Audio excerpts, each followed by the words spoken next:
Right. It doesn't seem like the same Tom Brady. When a quarterback comes back the year after that bad knee injury, I don't know. They tried to rush Dante back and it didn't work out. And Brady hasn't quite seemed like the same player to me. Have you seen that, Troy?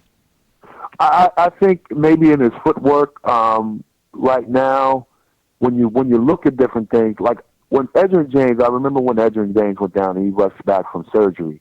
He wasn't the same Edgerrin James rushing back from surgery. He was that Edgerrin James that we knew and remembered the year after surgery. So with the type of surgery that Tom Brady had, be Tom Brady that we're used to seeing, I think, next year.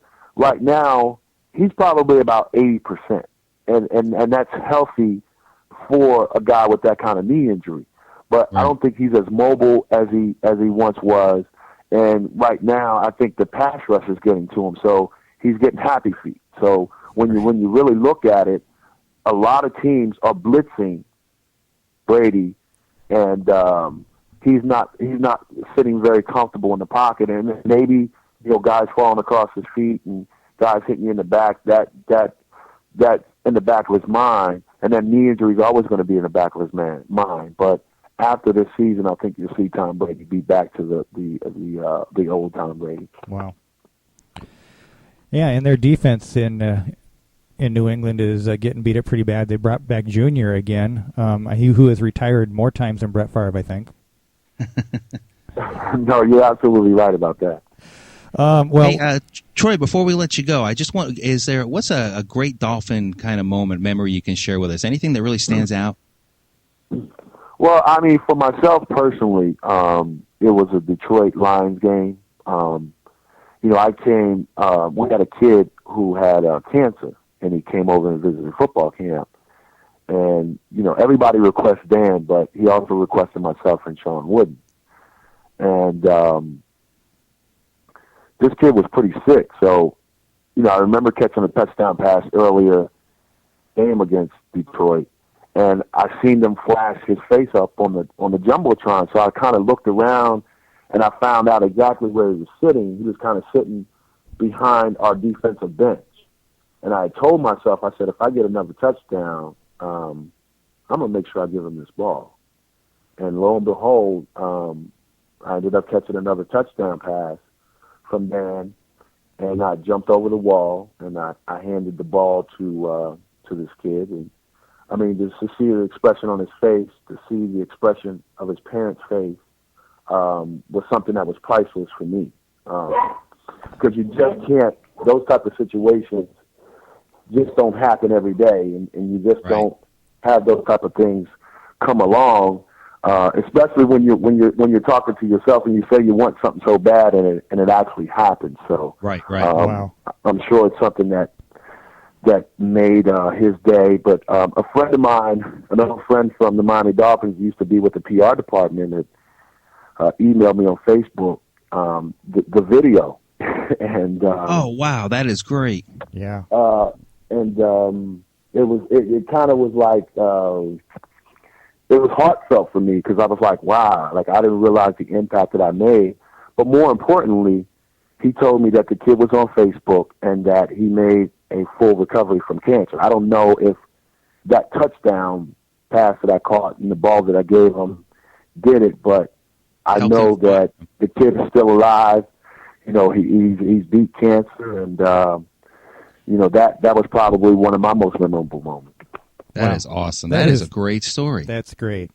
Well, Troy, we really appreciate you calling in, but something we do every week is we're picking a few games here.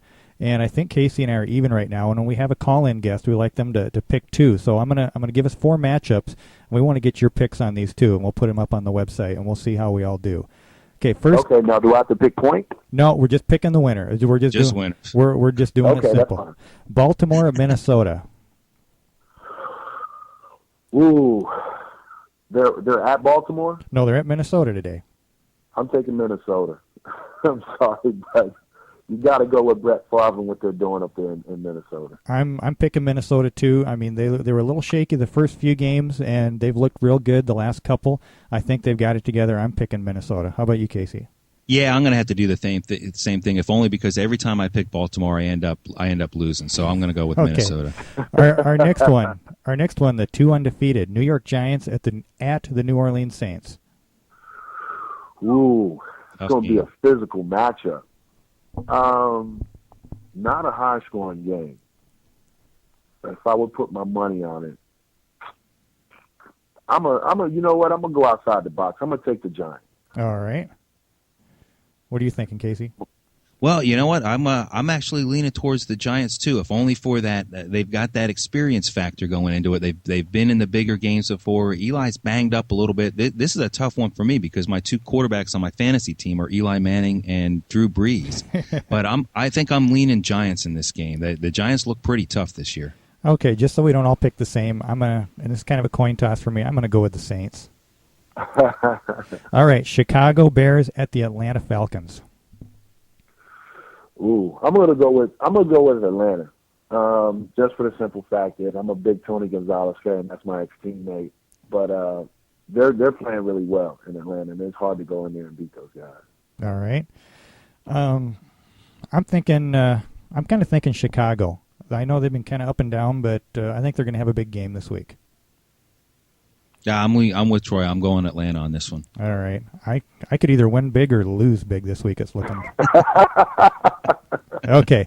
Last one, Denver at San Diego. A division game there. It's always a big game. What do you guys think? I think Denver's a hot team right now, so I'll say they stay hot. I'm gonna go with the Denver Broncos. I'm going against myself because the Patriots win, and it was such an emotional win. But they're a hot team, and right now I don't see anybody stopping them. So the Chargers are not playing that well. So I'm definitely going to go with Denver. Yeah, I'm going to agree with Troy once again. You know, on paper going into this season, Denver looked like they were going to have some problems, but nobody told them that because they've been winning, and I don't think they're going to stop. Yeah, I'm going Denver on this one too. So. We'll put these up there, and we'll see how it all plays out. And once again, Troy, we really appreciate you calling in. You'll have to tune in next week and listen. We're going to try to get Julie back on and do her little fantasy football bit. So, okay, I'll definitely tune in. Thanks for the invitation, and give me a call anytime. All right, thanks. Awesome. Thank you, Troy. Thanks so much. Thank you. Bye-bye.